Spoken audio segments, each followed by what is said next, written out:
Unique Mecca Audio, man. I'm here. Just relax. Now, like I said, I respond to all my DMs and comments myself. So if you got an issue, put it in the DM. If you got a comment, it's positive or it can help the youth, put it in the comments. But I'm not gonna go back and forth with the foolery in the comments because that's for little boys, and we don't do that here. We ain't little boys. Now, this one is for Dems and Limbs or Swine and Cancer.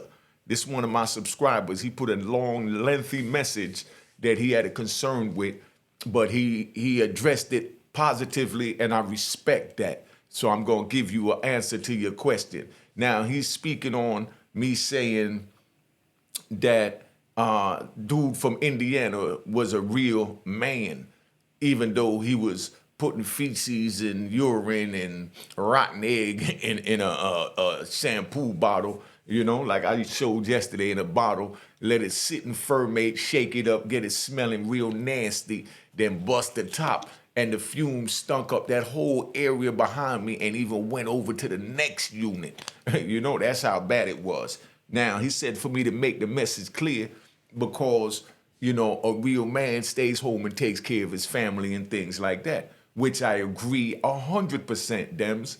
Now, let me explain that to you so you understand. We talking about two different worlds right now. Two different worlds right now with two different rules. One has basically no rules. We're talking about the penitentiary life. In the real world, out here where I'm at today, where I'm sitting at right now, Dems is 100% right. A real man take care of his family, feed his kids, is there for his loved ones and there for his friends, and try and elevate to the next level with a legal job to be able to stay out there and continue to do that. That's a real man in society. But now, what I'm giving you is prison, all right?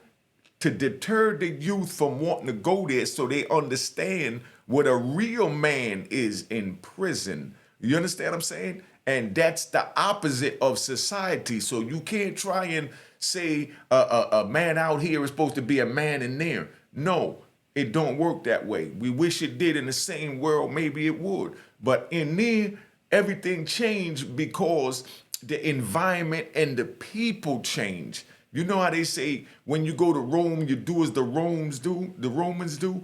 Okay, now, we in the prison. You got the police that's disrespecting you. They're locking you in at night. They go do a shakedown. They step on their bed with their big boot print, on your sheet, and then don't want to give you another sheet and definitely not giving you an apology. Now, when you go to the hole, you're allowed to get, the rules are you're supposed to get laundry changed like 3 times a week. Monday, Wednesday, and Friday is where you get clean underwear, t-shirts, and socks. And, you get to change your towels in twice a week. Now, these are the rules that they're supposed to follow in the SHU. But the administration, they don't do that.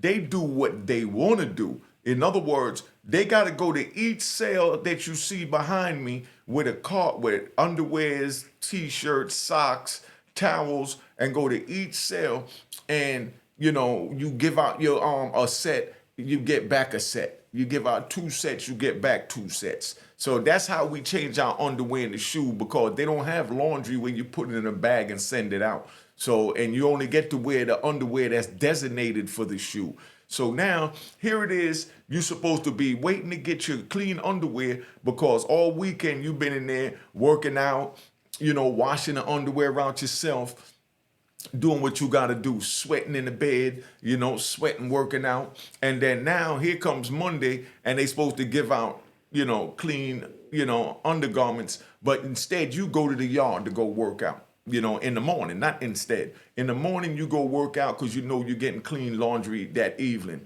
So now when you go work out, you come back and you waiting for the administration to come through with that cart with these clean undergarments so that you could trade out your old ones and then take a shower, Now, the administration, instead of doing that, they're sitting up in the front, they're hanging out, they didn't have cell phones back then, but that's equivalent to you going to the toll booth and you waiting to pay your toll and the line backed up 30 minutes, and when you finally get up there to the toll, the person at the toll booth is on their phone texting. You know what I mean? And they telling you to hold on, while you waiting to get where you gotta go, and you've been sitting there for an hour, but they've been texting and working in between doing their job. Of course, you want to cuss them out, but we in a civilized world, so we don't. We patiently wait. We give them our money, and then we tell them thank you, and then we drive through the toll. But now, in the prison, we talking about things that's detrimentally needed for your hygiene, your health, and everything else. So now, when we waiting on the cart to come, and the police is up there playing games, playing cards with each other, rapping to the female police that's up there, whatever is going on, we sitting there and we wonder like, yo, you know what I mean? When they gonna bring these underwears? So now we start yelling for the CO. The CO don't come. Then the CO finally decide to make a rounds. A rounds is where they walk down the tier, look in every cell, make sure nobody's hanging up, nobody doing nothing wrong or detrimental or harmful to themselves or they cellie. So now this is what's going on. So now they walk down, say, CO, when you gonna do the laundry? And he's like, man, I'll get to it when I get to it. And you're like, yo, but I went out to rec from 8 o'clock this morning, and I've been in here waiting to change my clothes. Y'all supposed to do it at 2 o'clock. You didn't even do it at 2 o'clock. I can't get in the shower till I get my clean clothes. And they're like, well, I don't know what to tell you. So now you behind a fence, you behind that cage, and a man is telling you, I'm not giving you nothing clean. I don't know when I'm gonna do it. I don't know what to tell you. Lay down, and as they say in prison, giving y'all another terminology, press your bunk. You know what I mean? Police telling you to press your bunk. You can't get to them because you're on the other side of the fence. 9 times out of 10, these COs are guys that, growing up in school, they was being bullied by, us street dudes that was on the street, but now they have us captive in a cage, so they feel they could talk to us and do what they want to do to us. So there's no way to get to them. So Dems, I just want you to pay attention. Not saying it's right, because now when I'm in the shoe, I try and act civilized. When the CO come through, I say, excuse me, sir, can I? You know what I mean? Excuse me, sir, can I? And 9 times out of 10, they're a decade younger than me or more. But I'm still addressing them as sir, trying to be respectful. And they'll tell you, okay, no problem. You know what I mean? I take care of that when I make my next rounds. Next rounds come, he walk through, or somebody else walk through, and you be like, yo, where's the CO? He told me he was gonna bring me a new towel or whatever, or bring me some writing paper, or a pencil to write my loved ones, And he'd be like, man, I don't know what he told you, man. This is my first time coming through. Okay, excuse me, officer, can you get me a pen and a paper so I can write my loved ones? Yeah, all right, I'll send somebody down with it. An hour go by, they still don't come back with it. So now they come down, you say, excuse me, can I get something to write with? I told both police that made their rounds when they came through an hour and a half ago, and I still haven't gotten it. They say, all right, well, you wait. When they bring it, they bring it. Now, you locked in a cell 23 hours a day, Dems. You know what I mean? Yes, we put ourselves in that situation to be locked in that cell. We got that because, I know all the civilian talk, But now we in this new world right here. And we're entitled to get our writing paper and pens, and we're not getting it. Well, I'm trying to do it the right way. I'm being respectful. All the brothers is hearing Unique being on some gentleman time, being respectful. But then here goes my man, Indiana. They come through, and Indiana pulls out that feces bottle, you know what I mean? And say, yo, don't let me bust this top and throw this on you, man. Bring me some pens, some paper and some pencils. And a matter of fact, bring me a couple of rolls of toilet paper too, man. You know what I mean? And the CO was like, okay, I got you, Indiana. You know what I mean? And he's like, yeah, well, you need to hurry up. And they go right off the tier, come back and bring him back what he needed. You sitting there waiting on yours because you were just being respectful. And say, excuse me, did you bring me any paper or whatever? Nah, I ain't bring you none. You understand what I'm saying? So now, the nice guy don't work. The ignorant guy works. Because like when they give out the stuff, when they don't have the bars like that and they got the solid doors with the little slot in the door, they open the slot. Now, when they open the slot and bring the stuff in there, let me see if I can pull up that hallway, let you see what that look like. You know what I mean? When they open the slot and bring the food up, I'm trying to get to the hallway, one of them hallways, so you can see how it look, But when they open the slot and they bring the stuff to you, like see that little slot right there on that dark green door, you know what I mean? Right here next to me. That slot opens up. Right there where my fingers is at. I don't know how to point to it. Right where my hand is at. That slot drops down when that door is closed, and that's how they hand you your stuff through the doors instead of the bars on the other side. The most serious dudes they put on the other side behind the door so they don't have access to throw the feces or whatever.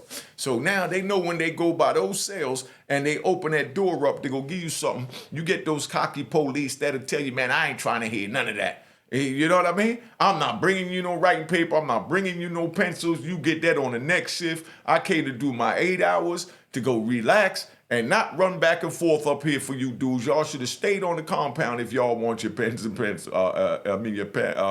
Pencils and your writing paper. You know what I mean? So now, when they come through and they open that up to feed you, because they got to feed you. And only way to get the stuff in other than open the whole door is to open that slot. So when they bust that slot to feed you, you got dudes like Indiana that'll stick their whole forearm out the slot. You know what I mean? That's called jacking the slot. So I'm giving y'all another terminology. So now, Indiana jacks the slot. He put his hands out there and he tell a man, you know, I'm holding the slot hostage. Go get me some writing paper. Go get me some pencils. Go get me some toilet paper. And a matter of fact, get me some laundry. And the police like, man, close the door. I can't feed the other, inmates unless you close the slot. He's like, man, well, ain't nobody getting fed. You understand what I'm saying? You're bringing me what I need to get, and I need to get it now. Now I know y'all sitting there thinking, damn, he's stopping other dudes from eating. Nah, he ain't stopping other dudes from eating. The police just running that fake scam and they trying to get us to be mad at him. But we know that he been waiting all day for stuff, and we know sometimes you got to be uncivilized to get what you got coming in a normal civilized world. So now he got his arm out the slot and the police trying to close the slot. They can't slam the slot on his arm because they got cameras in the hallway. So they'll see him slamming the slot. So now they got to talk him out of closing the slot. So when he got it open, he tell him, man, go get me this, go get me the paper, go get me the pen. Now they go get all that, they come back. Now could I get the slot back? Now go get me some clean laundry too. So now they go get him some clean laundry, bring him everything he need. So now he like, man, I still ain't closing the slot. So they go down and they feed the rest of us. So they feeding the rest of us, I might say, excuse me, officer, when you get a chance, could you bring me some writing paper and a pencil? I'd like to write a letter to my daughter. And the first thing he gonna tell you is, yeah, I'm dealing with a situation in the front. You understand? Yeah, the situation is you not wanting to do your job and bring the pencils and paper. You keep saying pens, and I got to keep correcting that because in the shoe, you're not allowed to get a pen. You know what I mean? So now, because a pen is a weapon. So now he's sitting there and he's telling you, I'm dealing with a situation in front. Yeah, you deal with the same situation that you're trying to create with me because you don't want to do your job by just bringing us what we need when we need it. That's what the rule book says. A matter of fact, Indiana,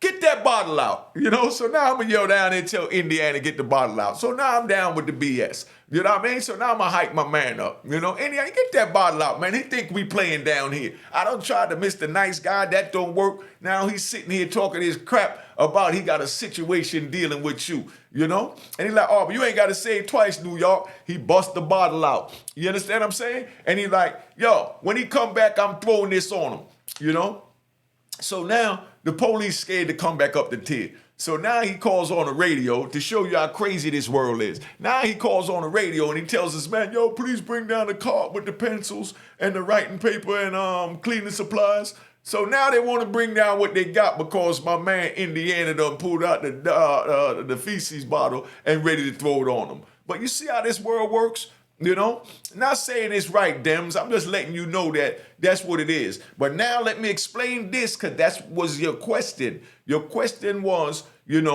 how could he be a real man doing that? He's a real man because he's standing up for what he got coming by any means necessary. That's what being a real man is. Standing for what you have coming, for demanding your respect and what you have coming. Just like you go to work for 8 hours and they promise you $10 an hour, you know what I mean? You want your $80. If you don't get it or you go there and the work conditions is unhumane, I'm talking about in society, then they have ways that they deal with that, which they picket, they go to the union and things like that. And then they call them whistleblowers because they done told that they're not paying them or not cleaning the bathrooms that the females have to sit down on, or they have to sit down on and defecate, in that factory on the street. So you go and you make your complaint. But in the prison, when you write a grievance and you send it in saying they're not bringing pens, not bringing this, not doing that, when you do that, then now that's going to go to one of their co-workers that they're having dinner with and playing with their kids at night. They're friends. So whatever you put on that, you ain't got coming. So we got to create our own rules in order to get what we need in the prison.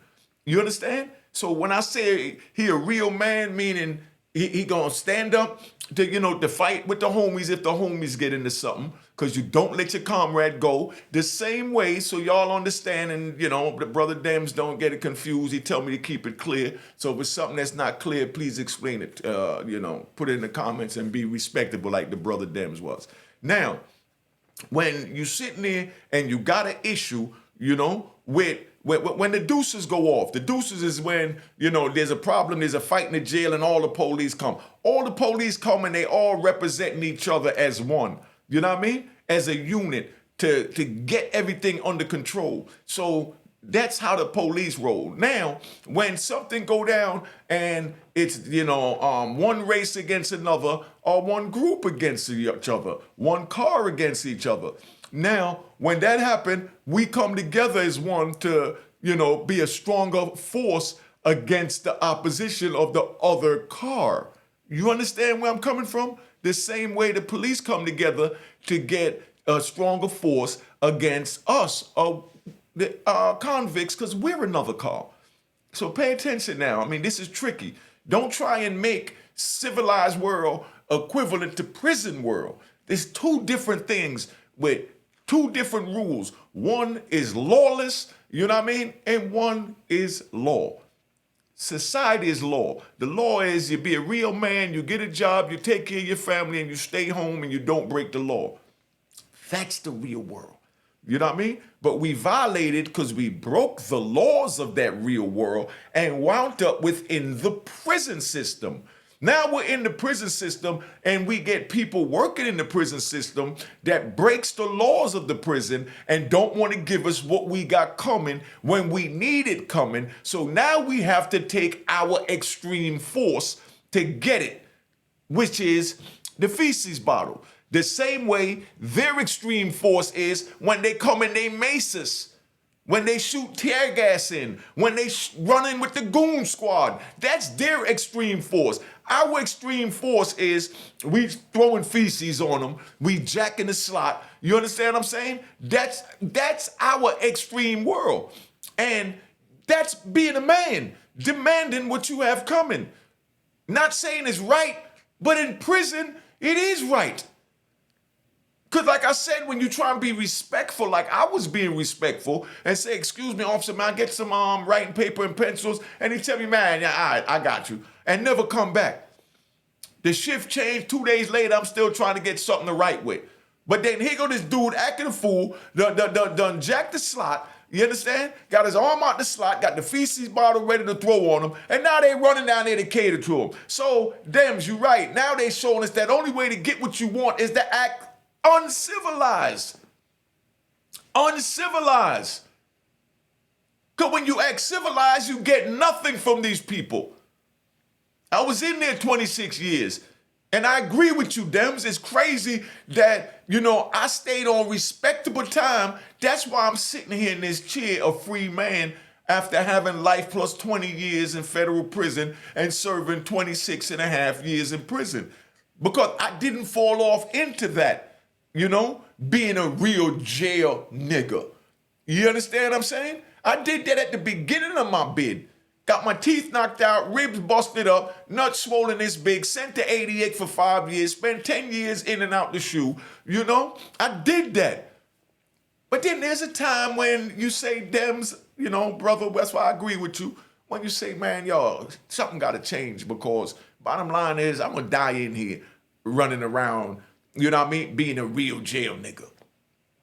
You know what I mean? So that's why you get people come on here and they say, oh, guys be doing prison stories and they be glamorizing. No, it's not glamorizing. It's just telling you the facts and details of what go on within the belly of the beast. And I'm hoping to prevent the youth from going down that path to have to experience this twisted way of thinking.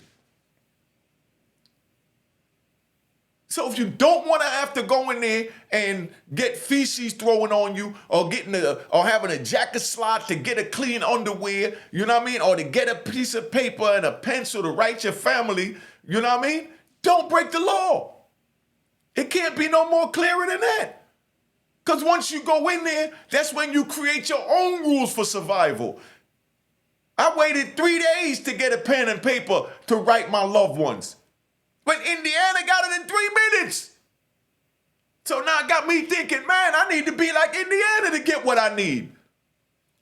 But then I said, damn, and I ain't going to be able to get home to my kids, man. Then how am I going to do this YouTube to help y'all do what you doing?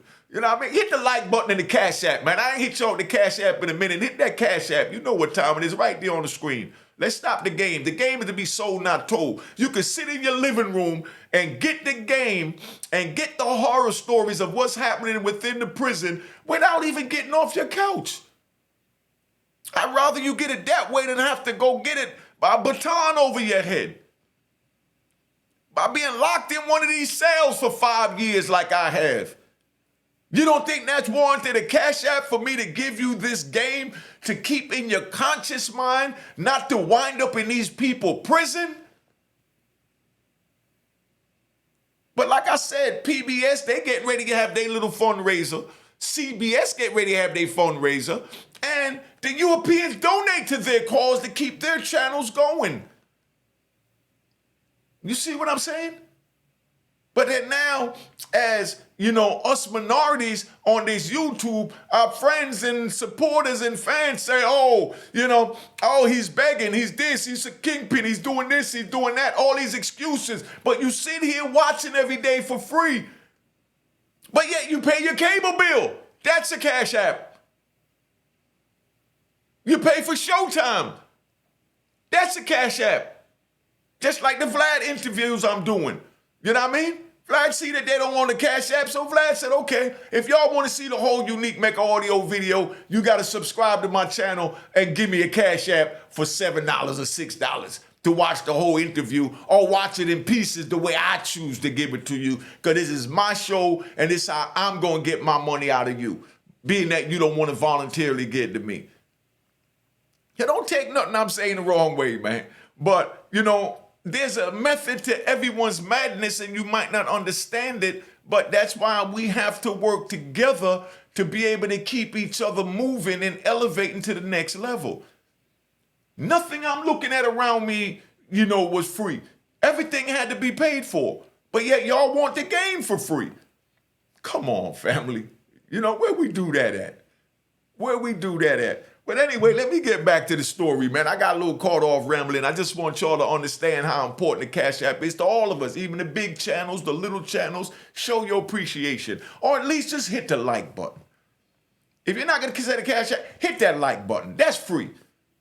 You know, dudes watch and don't even want to hit the like button and loving it and keep coming back every day to watch. But it's so hard to show respect and support to just hit the like button. I know nobody talk to y'all like this, but that's why Unique Mecca Audio, we here to give you the game. That's why, like I tell you, the game is to be sold, not told. That's why I don't do a lot of live. Today, I'm going to do a live on that Gunner situation. I wasn't even going to do it because, like I said, I don't be feeling it because you up there talking for 2 hours and nobody want to give you nothing for giving them game for 2 hours, for entertaining them for 2 hours. But I might do something on that Gunner thing today, man. You know, I can do something better than that for free. I could watch TV, play some music, play with my grandkids or whatever. And, you know, I'm getting rewarded by the love from my grandkids. I'm not even getting the love from y'all from a like button, much less a Cash App. But I'm gonna try it today. I'm gonna give y'all a joint. I'm gonna break down that Gunner situation so y'all understand in layman terms what's going on with him making a plea. Because I'm skimming at some of these YouTube joints, and yes, I've donated Cash App to the ones that I've watched, and when they give me good content. Now, I'm skimming through some of the YouTube joints, and I see, people are talking about, oh, he got the alpha pre, he not doing this, he not doing that, he not telling. Yo, I'm going to just say this because I don't know if I'm even going to do it tonight because I'm so disappointed. You know what I mean? But I'm going to just say this, man. Bottom line, the government spend $1 million, over $1 million to put these boys behind prison. Over $1 million to put them behind prison investigating. Tapping phones, following them, paying officers, paying investigators. They spent all that money on these people to put them behind bars. And then y'all want to sit there and debate. Listen to what I'm saying. Y'all want to debate if he's going to have to testify or tell or not. You tell me, the government say, okay, I'm going to let you go with time served. You don't think he had to give them anything? We know the government gave him his freedom. But what did he give them? You heard a snippet of it when he acknowledged that the YSL, exists. That's all they needed. But we gonna get into that later on, man. But that's what it is. Dems, I just wanted to respond to that because I try and show people I respond to everything, all the call outs and everything else. If you like this video, if y'all want me to do this joint on what's the name, that Gunner situation, to break that down, let me know. But just use common sense, man. The government gonna get this man time served, let him go after they spent millions of dollars, you know what I mean? And just say, okay, you ain't gotta do nothing for that. We're just going to let you go as long as you plead guilty. Come on, man. But anyway, you know what I mean? Big shout out, to all my supporters. I appreciate y'all. Been on here long enough, want to get this video out. Man, hit the like button, Cash App, and cop the book of Roaring Harlem, man. The game is to be sold, not told. Love y'all to death, but somebody need to tell y'all what it is. All right? So that's where we at right now. So let me just tap out and let y'all know that. Mecca what? Mecca audio. All right.